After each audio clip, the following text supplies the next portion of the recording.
Okay, everyone, very nice to see you. As you know, my name is Sergio. We're here with Brendan from DALUGO. I think I pronounced it well, Brendan, good.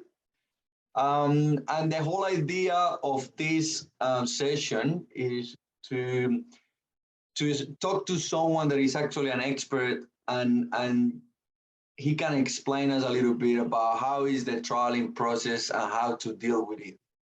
As you know, football, and especially in the level where you guys are, gets very competitive. And I've seen a lot of you kids, but also parents, not really enjoying that process, going through some stressful moments. And I think it's good to look for experts to tell us actually how to do it, what to do, how to deal with this kind of trialing process.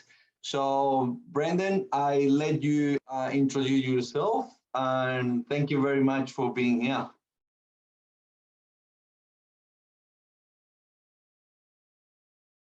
think you're still mute. Okay, how's that? Perfect. All right, thank you, Sergio, for that introduction. Everyone, you may not know me. Some of you may have met me at some point along the way, but my name is Brendan McNicholas, and I'm a registered psychologist with 20 years experience in a variety of both clinical and performance settings. And I have both a challenging but also very rewarding sort of role. Over the years, I've seen many people at their absolute best, and I've also worked with others who were quite far from their best. And no matter the circumstances or reason that I come to get to know people, my role is always about providing opportunities for people to come to a better understanding of themselves, and how to make the most out of what it is that they do have, or work towards some kind of personal best. In recent years, I've worked as the team psychologist and mental coach for the Parramatta Eels. And the last few years I've been with Erebus Racing in the V8 supercars. So I guess a variety of team settings where outcomes matter. But I also work with a lot of individual, both current NRL A-League players, but also emerging talents.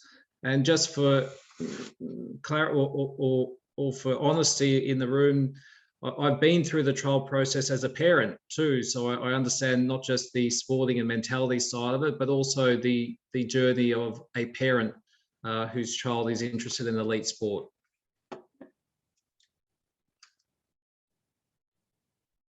So the world of high performance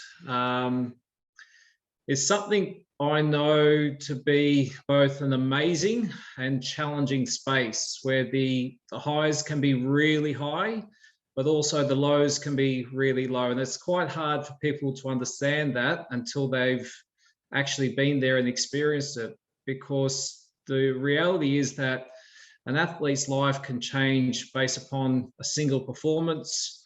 Even the outcome of a bad tackle can change the pathway for a player. So whilst there's always excitement, and I suppose that's the stuff that we respond well to, for the athletes themselves, there's also a lot of pressure and a lot of risk and a lot of uncertainty. And it's learning to deal with these pressures becomes an integral part of achieving whatever your personal best performance is. That's why increasingly we see teams and individuals look and understand that their best performance isn't just a test of their physical capabilities, but it's also a test of their mental capabilities, because that's what helps drive consistency of performance over the longer term.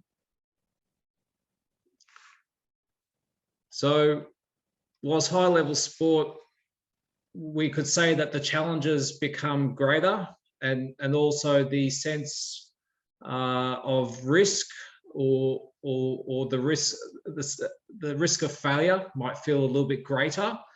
And that can be challenging for players. Obviously, everyone aspires for success, but at the same time we aspire for success, sometimes we must be prepared to deal with disappointments. And that can be challenging, not just on players, but also parents of players on trials.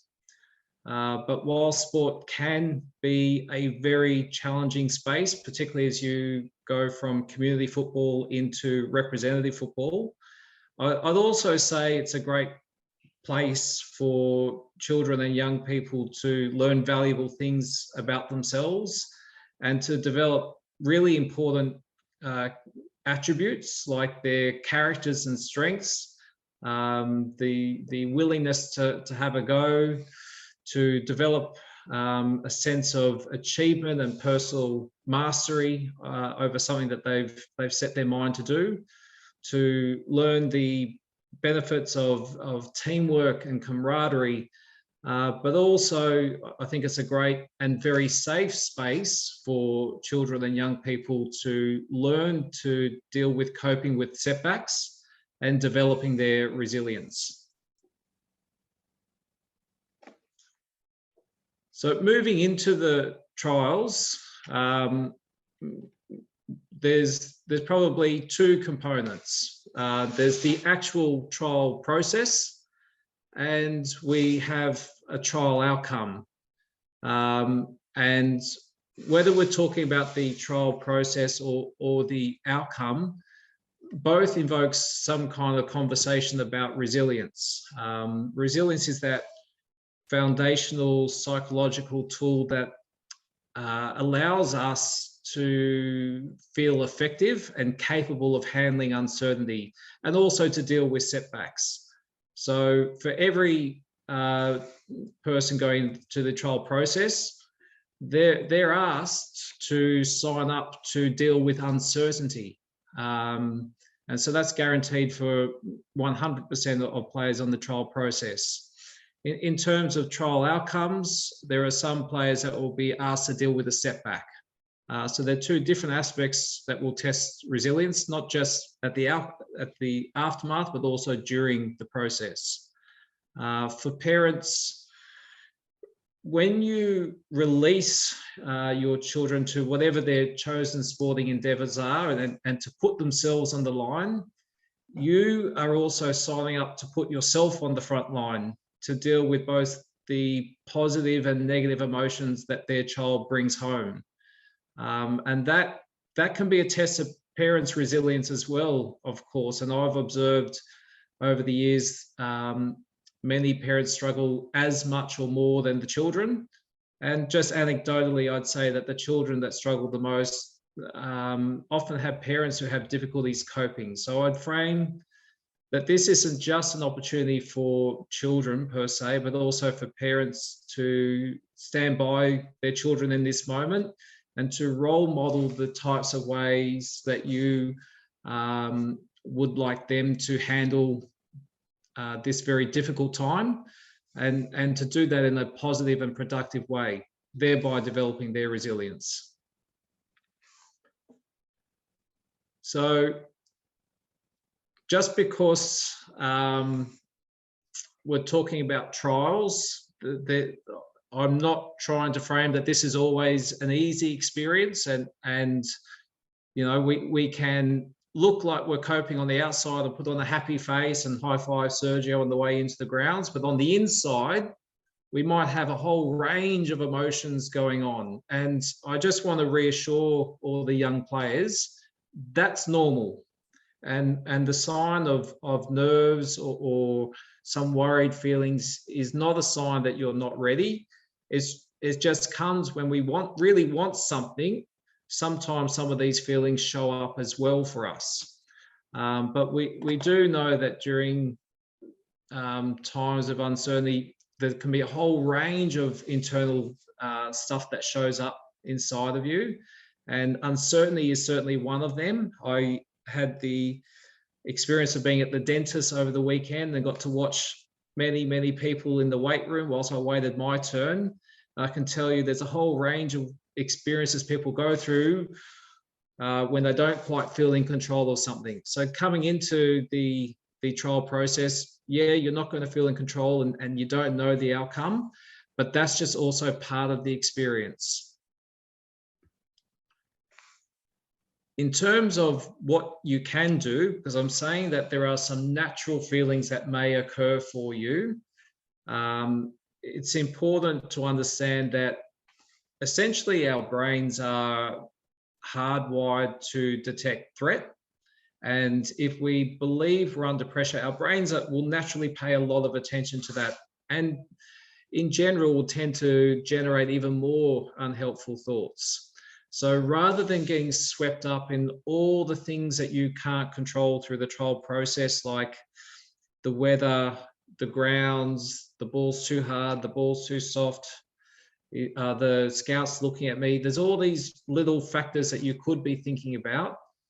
The more you drift off into those spaces, you just start becoming a little bit overwhelmed and more helpless, because there's so much of this that you can't control. So when it comes to being your best, whatever that is, having the ability to shift your focus back across to what you can control really matters. Rather than wasting energy on things that won't make a difference to the end outcome. And quite often I have found that players tend to overthink coming into the trials about what they need to do, or when they're at trials, have they done enough? But I think just try to give yourself over to the trial. It's normally set up in various game formats, and trying to focus on the idea that whilst it may feel a little bit different, there's a lot of commonalities. At the end of the day, there's you on a football field with a football ball, and a lot of those things should be quite familiar to you. And just keeping the focus on how do I do my best in this moment, in spite of all the other stuff that's around. And ultimately, that's what you're there for, because nothing else really matters other than showing up and trying to perform at your best. In terms of trial outcomes, there is a possibility of not being selected, of course.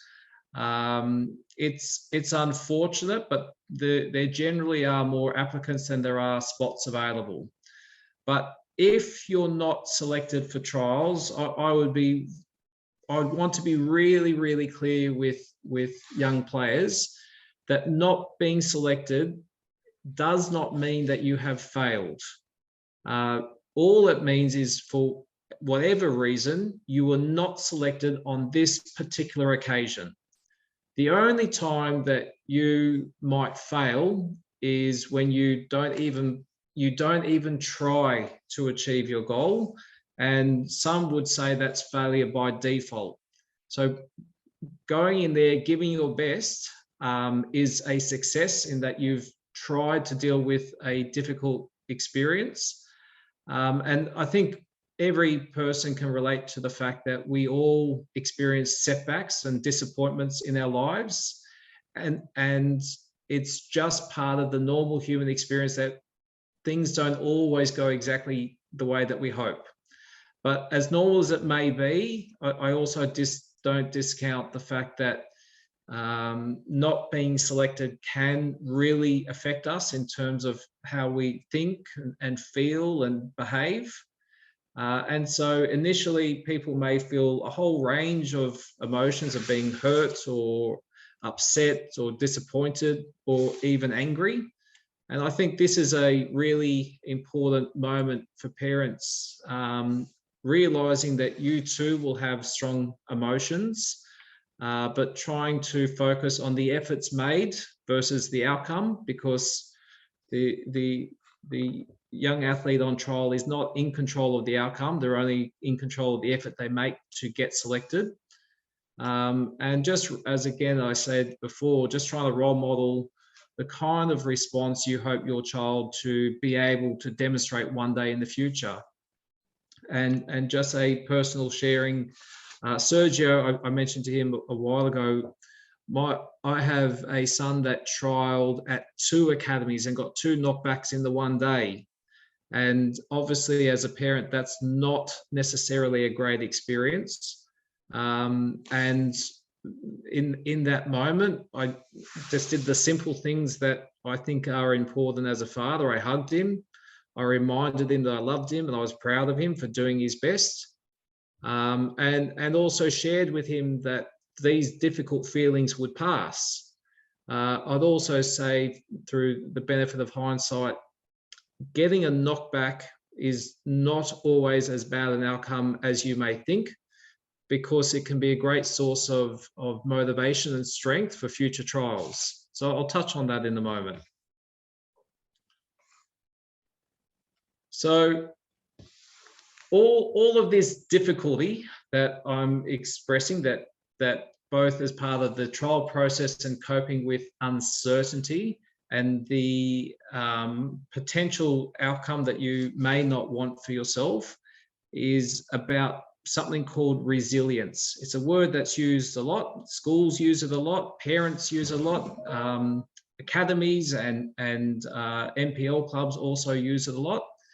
But essentially, resilience relates to your ability to bounce back from some kind of problem or setback or adversity. So it's not that, it's certainly not the case that resilient people don't have bad things happen to them. They do.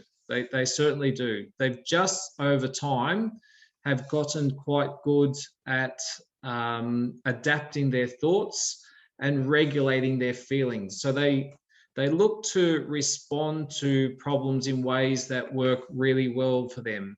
I mentioned some of the greatest athletes that have ever lived, and I'm thinking of players like Michael Jordan, who's sort of my era, but he was a great basketball player.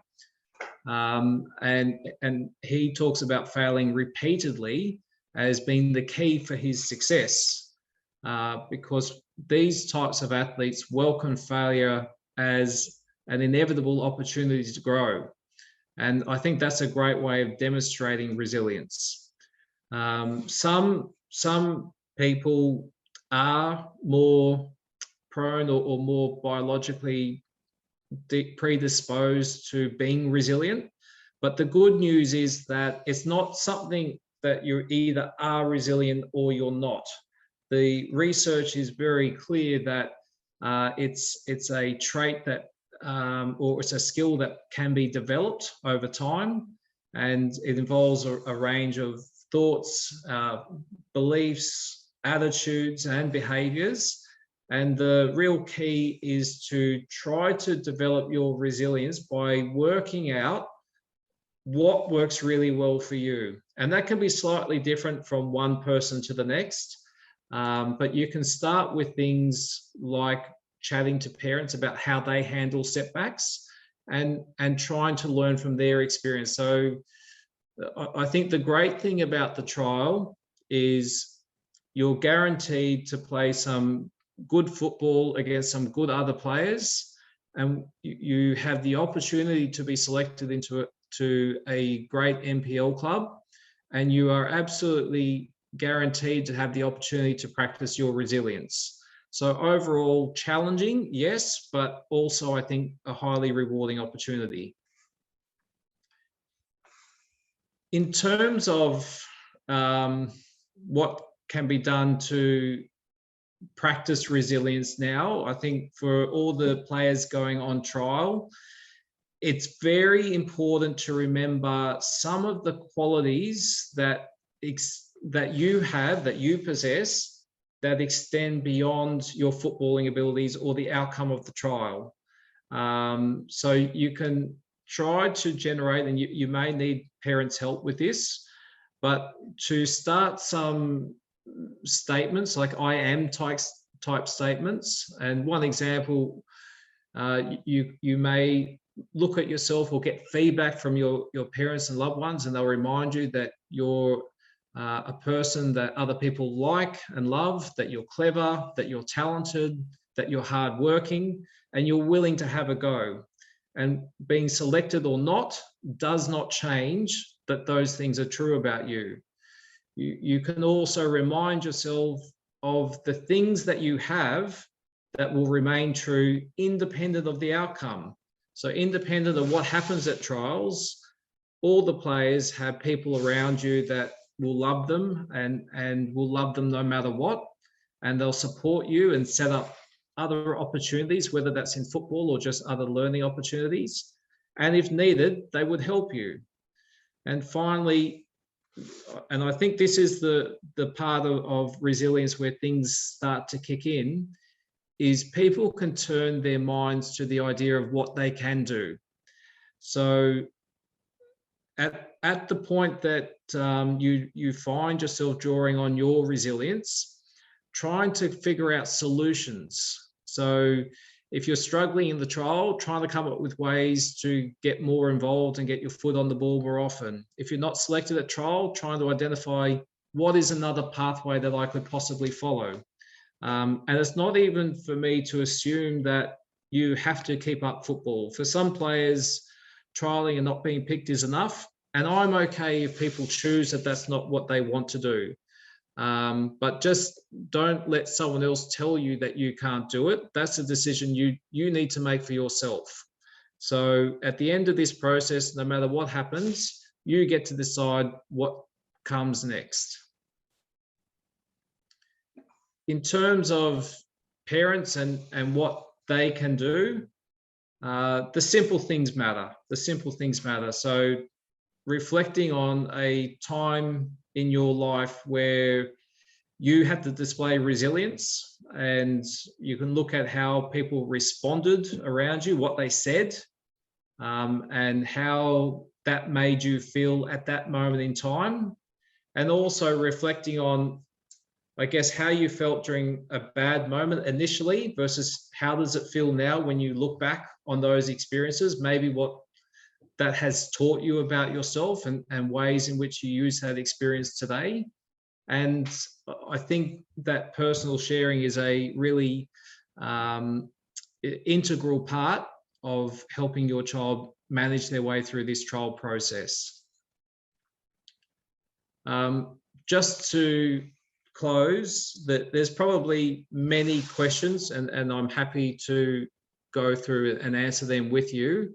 But just to say, in the context of what I spoke about today, one of the trademark signs of a resilient person is they recognize when they need help and they get help.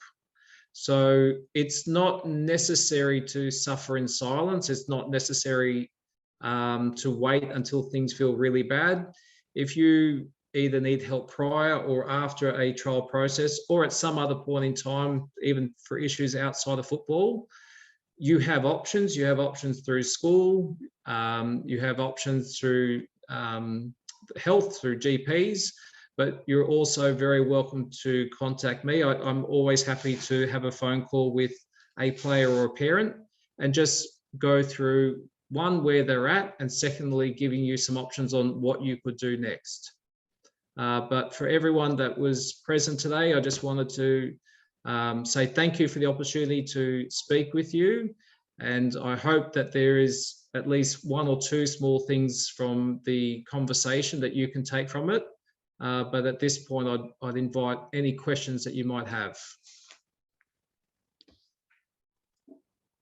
Brendan, thank you very much for this time. I think is very needed. As a coach and also as a player, I can feel in both ways how you get affected. You get affected when you're a player, if you get selected or if you don't. However, the process gets very stressful, and not having a guide or not having, a north where to look at is really what generates that anxiety and that stress or stressful moments. Yes. And as a coach, it's also, for example, from my point, trials are the worst part of the year, because I can see, of course, the frustration, the players that don't get selected, or the sadness at some point. And the worst is some of them stop playing football because of a rejection in a selection process. And that's something, of course, that is not good for the sport or for the players, for the individual as well. So I think this conversation is very needed, and if you're happy with this, I want to just ask some questions. I mean, if any of the players or parents want to ask a question, just unmute yourself and please let Brenda know. If you want me any question, you put it on the message and I will read it for you. That's not a problem at all. So if anyone is keen, just please unmute yourself and go ahead.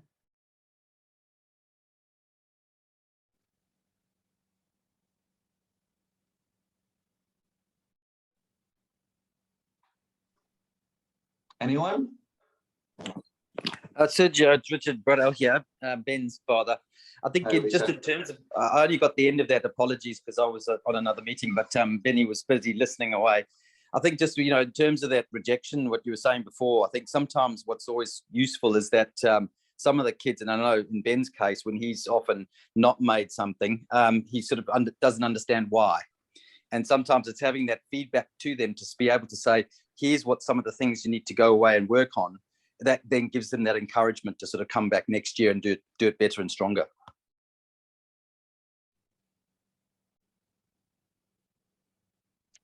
Definitely, yes. As a coach and from a coaching point of view, I think the feedback is important. However, as I said to all of my players, is when they come to me and ask me, what can I do better, or how can I improve, or what can I do to improve? The answer is very general and is everything. At that age, they can improve in everything. Can they take more touches on the ball? Can they run quicker with the ball? Can they change direction with the ball quicker? Can they shoot better? Can they be quicker? Increase the speed? Stuff like that, especially at younger age groups, is as much time as you spend with the ball, as better you will be. And a specific feedback for a player when you got 100 of them is also not very practical sometimes. So I think it also comes from the player to say, all right, what I need to do is improve in everything. So I'm going to work more on my left foot, for example, if I'm a right footer. And that's from the coaching point of view, what you think, Brendan. I think too, like the feedback can be helpful, particularly the more specific it gets. But I think too, players sometimes play one way on the weekends and a different way in trials, and coaches obviously have limited opportunity to look at each individual. And I guess looking for the players that stand out for whatever reason slightly more than others at that particular moment. But I think that point that there's lots of things, it's not a rejection of the person. There's always a lot more to develop. I know that the current people would know Thibaut Courtois, who's the Real Madrid goalkeeper, the keeper for Belgium. He's the current Golden Glove winner. At trials at age 12, he was rejected. They didn't see that he had the potential to go on. It's a moment where he could have gone into himself and decided that these experienced coaches know more and I don't have what it takes. But he went away and just worked on his game. He backed that he had ability and he continued working on the things that he could control. And I think particularly in the younger age groups, it's quite clear that positions are a lot less specialized. So players should be looking to work on all parts of the game.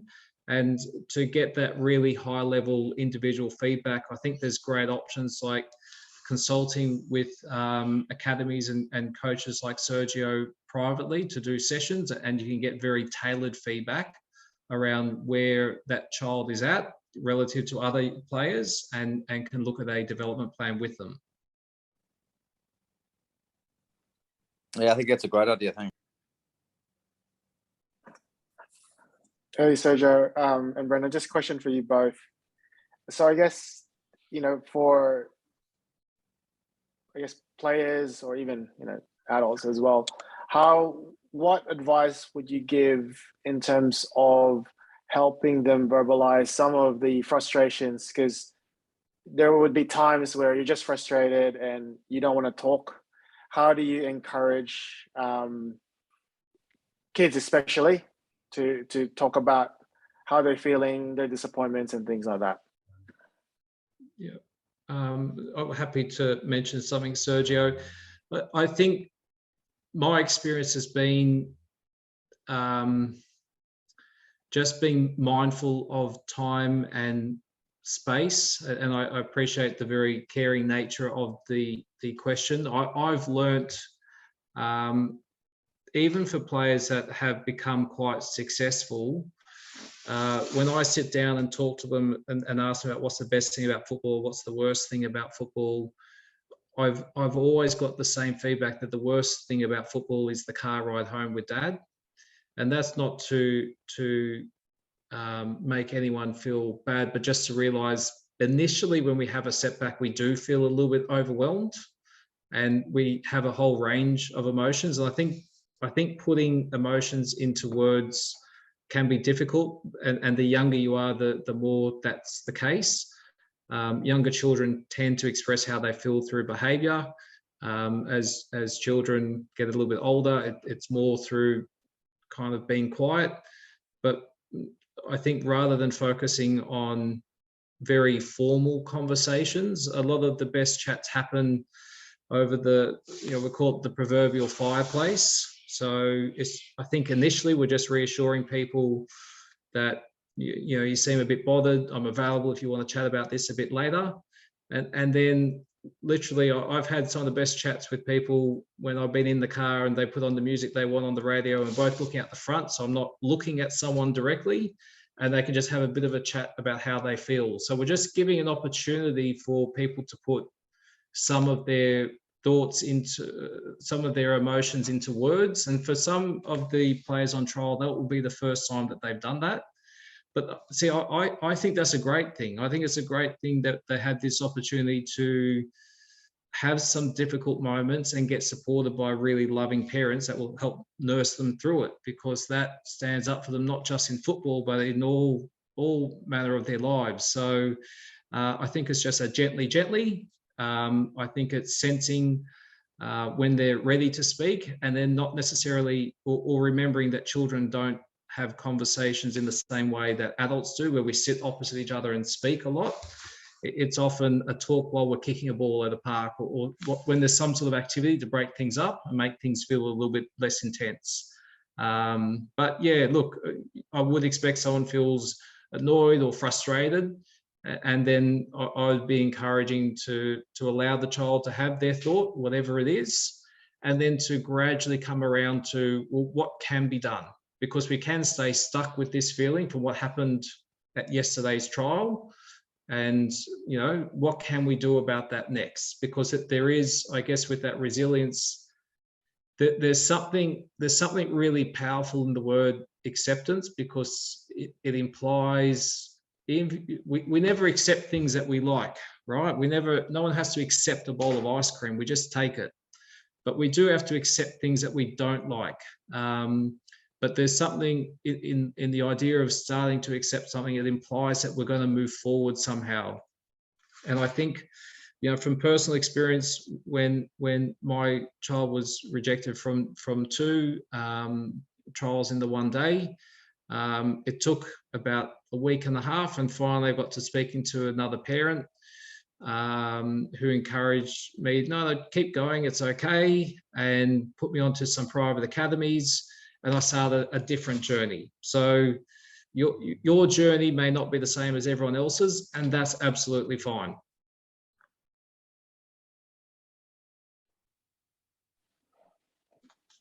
Thank you, Brendan. That was really, really good.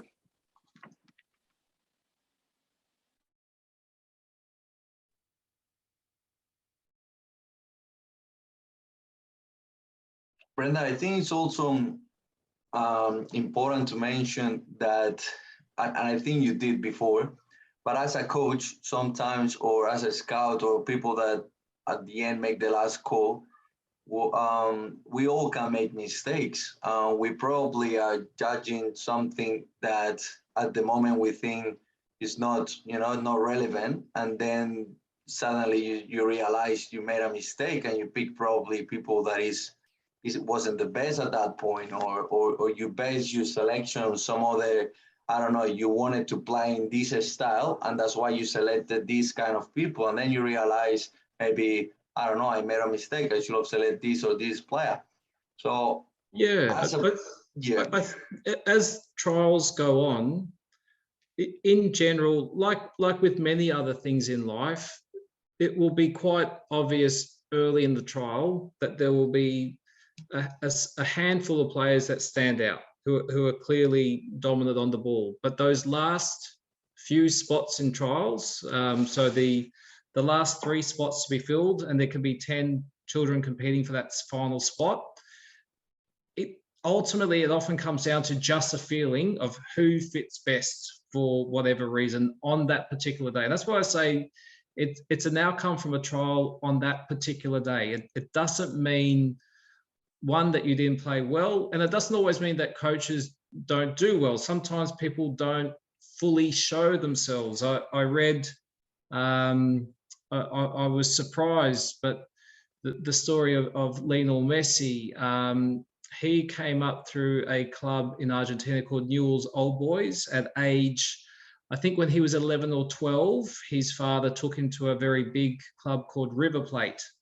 I think on his first day, he scored 12 goals. And there were a few scouts keen to sign him, but ultimately they thought he's not worth it. He's good, but he's not that good. His father takes him to Barcelona, and they were there for months before a decision, because there are a number of coaches that saw, yes, he had talent, but they saw other boys they just preferred more. So not standing out, or a coach not selecting you at age 8 to 12, honestly, it doesn't mean much. It just means in that moment that there wasn't obvious signs that player could go on to do great things. And all it means is, for 1 year, you won't be playing in that particular team. But, you know, there are obviously affiliated academies like Game Day Academy, where children have the opportunity to play high-level football on the weekend against other kids in NPL. So there are other pathways, and some children just shine and develop a little bit later, and that's all part of it.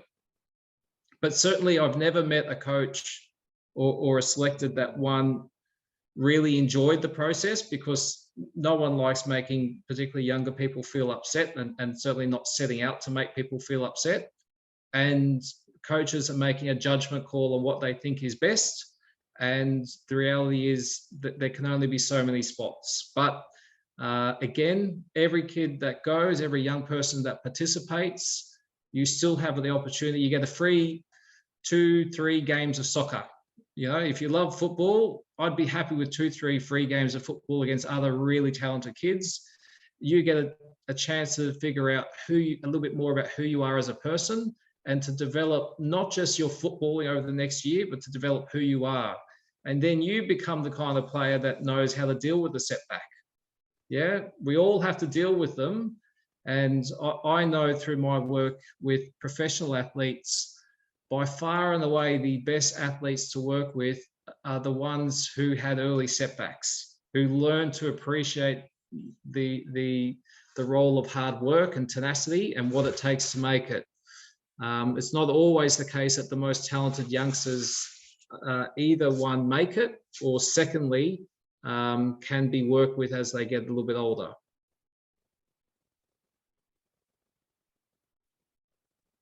Thank you, Brendan.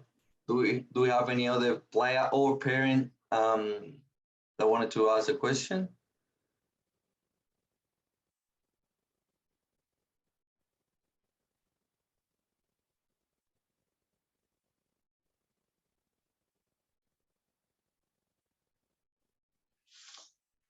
Anyone? It's a very unique opportunity to ask someone that can give you point of view from an expert how to deal. And if you got any question, this is the time. Don't save it.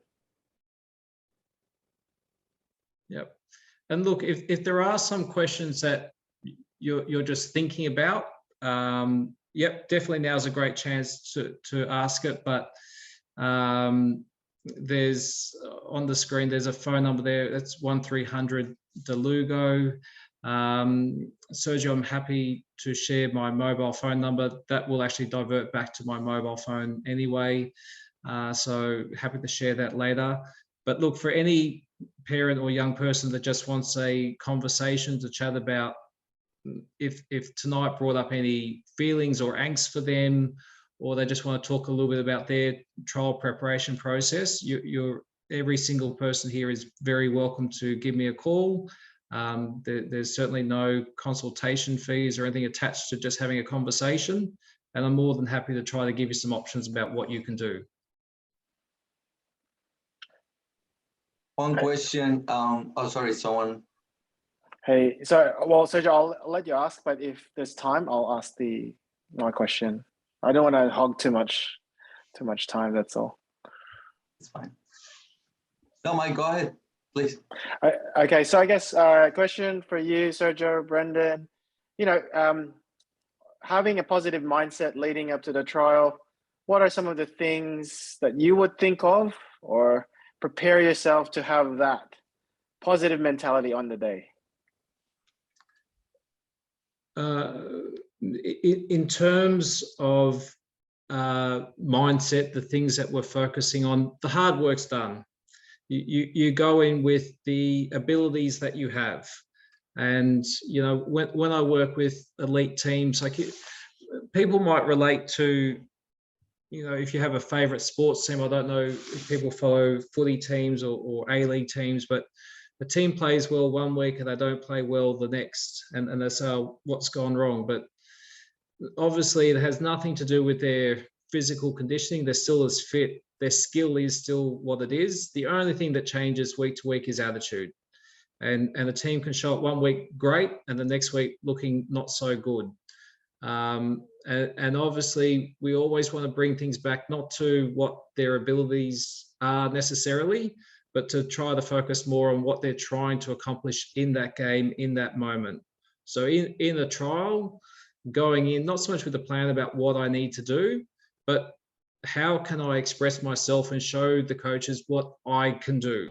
Whatever that is, that there will be goalkeepers and defenders and midfielder types. So each young athlete would have a different thing about what they know their game is. So even if you need to make a list of the things that I know that I'm good at, yeah, and just trying to remind yourself in the game, did I get an opportunity to show my dribbling or my shooting or my speed? And just knowing that these are the kind of 2 or 3 things that I know that I bring to a game. And most players would have a sense of what they feel most comfortable doing or most confident doing, and just trying their best to execute on those particular things.